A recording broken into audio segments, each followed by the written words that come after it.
Looking to set up the perfect, safe habitat for a leopard gecko? Almost everything you see here in this terrarium setup was purchased on Amazon over time. One of our most recent additions is these incredibly realistic artificial foliage plants, which instantly add a vibrant, lush green look to the enclosure.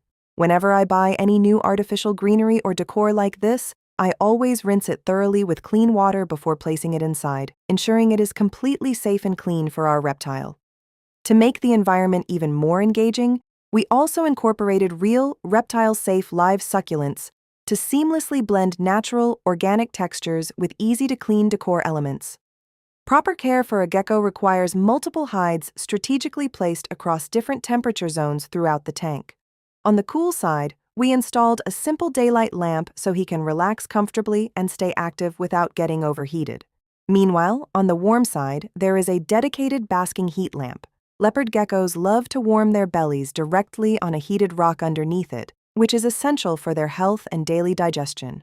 To round it all out, we included several sturdy feeding dishes, water bowls, and a variety of decorative background elements that create an exciting, naturalistic landscape for him to climb and explore. Leopard geckos are truly one of the most low-maintenance, charming, and beginner-friendly pets you can get for yourself or your children. Everything you see right here is available on Amazon.